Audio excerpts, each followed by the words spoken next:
Hello everyone, greetings dear. कैसे हैं बच्चे आप सब? I hope you all is well. तो आपकी वर्कशीट है बेटा शिक्षा निदेशालय राष्ट्रीय राजधानी क्षेत्र दिल्ली की। वर्कशीट नंबर आपकी 10 ये है बेटा 8th क्लास की हिंदी की वर्कशीट है बेटा। विद्यार्थी को अपना नाम, अपने कक्षा अध्यापक का नाम लिखना है। वर्कशीट रहेगी हमारी ये 24/8/2021 की। तो चलिए प्यारे बच्चों, पढ़ते हैं आज की वर्कशीट में क्या दिया गया है।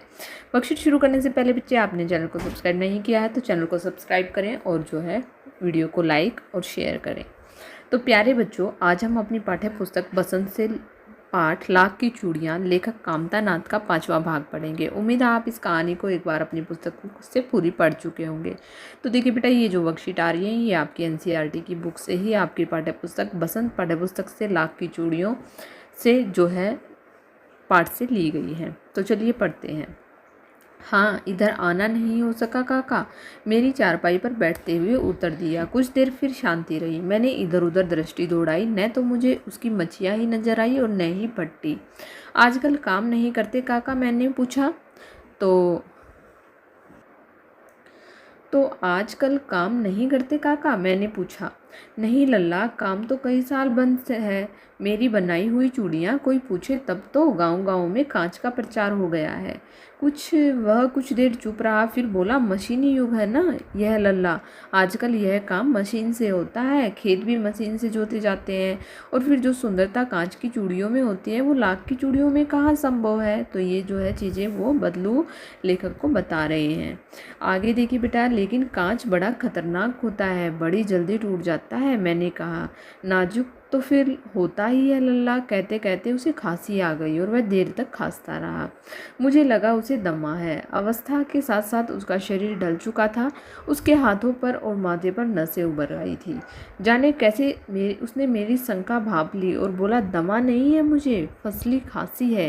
यही महीने 2 महीने से आ रही है। 10-15 दिन में ठीक हो जाएगी। मैं चुप रहा। मुझे लगा कि उसके अंदर कोई बहुत बड़ी व्यथा छुपी है।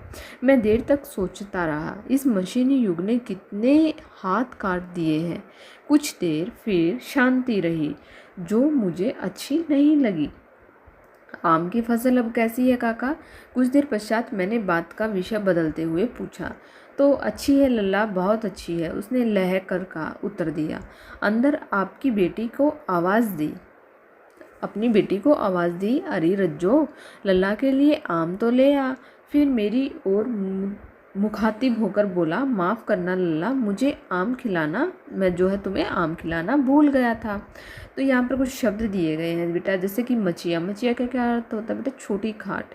दमा यानी कि अस्थमा नाम की बीमारी होती है। फसली खांसी होती है किसी विशिष्ट फसल के कारण या मौसम के कारण जो है होने वाली खांसी, जैसे धसका वगैरह लग जाता है। व्यथा होती है बेटा परेशानी। लहकर होता है खुश होकर और मुखातिब होता है किसी की ओर मुंह करके। तो यहाँ पर दिए गए हैं बेटा वर्कशीट के बेस पर कुछ प्रश्नोत्तर। तो अभी हमने जैसे पढ़ा था उसी के बेस पर दिए गए हैं प्रश्नोत्तर। सबसे पहला प्रश्न है कि जब लेखक काफ़ी समय तक बदलू के घर गया तो उसे क्या बदलाव नज़र आया था? तो उसे बदलाव नज़र आया था कि जो उसके घर में जो मची वो थी, करते हैं बेटा इसका आंसर। देखिए, जो उसको क्या जो है नज़र आया था बदलाव, कि उसने देखा कि काफ़ी समय के बाद बदलू के घर गया तो उसने वहाँ पर देखा कि जो मछिया यानी कि जो छोटी खाट होती है वो नज़र नहीं आई थी और बदलू काम करते हुए भी नहीं दिखा था। यानी कि अब वो काम करते हुए कैसे दिखता, क्योंकि उसने काम ही छोड़ दिया था। अब देखिए प्रश्न नंबर 2 कि गांव में बदलू का लाख की चूड़ियों का काम क्यों बंद हो गया था? गद्यांश पढ़कर अनुमान लगाइए। क्यों बंद हो गया था बेटा? मशीनीकरण के कारण, क्योंकि सभी को कांच की चूड़ियाँ पसंद आने लगी थी। तो यहाँ पर हम लिखेंगे कि गांव में बदलू का लाख की चूड़ियों का काम इसलिए बंद हो गया था क्योंकि मशीनीकरण के कारण कांच की चूड़ियाँ अच्छी, सुंदर और सस्ती बनने लगी थी, जिसके कारण उसका काम बंद हो गया था। ठीक है, अब देखते हैं प्रश्न नंबर 3 क्या दिया गया है बेटा, कि मशीनी युग से बदलू का क्या अभिप्राय था? मशीनी युग से बदलू का क्या अभिप्राय था बेटा, कि आजकल जो है सारा काम किसने ले लिया है? मशीनों ने ले लिया, हाथ की दस्तकारी बंद हो गई थी। तो मशीनी युग से अभिप्राय कि अब सारा काम जो है हाथ की बजाय मशीनों से होने लगा है। मशीनों से काम जल्दी, सस्ता और सरल हो गया है। ठीक है, यही बदलू का जो है मशीनीकरण से तात्पर्य था। तो अब देखते हैं प्रश्न नंबर 4 क्या दिया गया हमारा कि जो है लेखक के इस कथन का भाव लिखिए। मशीनी युग ने कितने हाथ काट दिए, यानी कि कितने लोग मशीनी युग ने बेरोजगार कर दिए।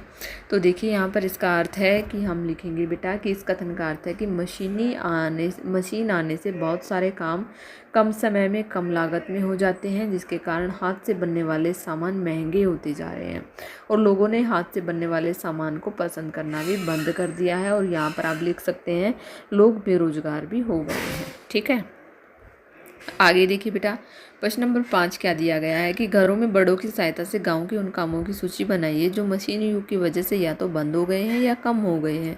तो एक तो देखिए बेटा गांव में सबसे पहला तो है फसल का काम। फसल का काम जो है अब जो है हाथ से फसल काटना बंद हो गया है। हाथ से फसल काटना यानी कि मशीनों ने फसल काटना बंद कर दिया है, शुरू कर दिया है। आगे देखिए मिट्टी के बर्तन बनाना। पहले जो है हाथ से मिट्टी के बर्तन बनाए जाते हैं, लेकिन वो भी अब किससे बनाए जाते हैं, मशीन से ही बनाए जाते हैं। आगे है भैंसों का चारा काटना। पहले हाथ से जो है चारा काटते थे, अब जो है वो काम भी मशीनी करने ले लिया। और मिट्टी के खिलौने, पहले बड़े सुंदर सुंदर मिट्टी के हाथ से खिलौने बनाए जाते थे, लेकिन अब जो है सारा काम मशीनों ने ले लिया है। तो यहाँ पर होती है बच्चे आपकी worksheet complete. I hope so आपको समझ में आ गई होगी। अगर आपको वीडियो अच्छी लगी तो प्लीज़ लाइक शेयर सब्सक्राइब करना ना भूलें। थैंक यू बेटा, थैंक्स फॉर वॉचिंग।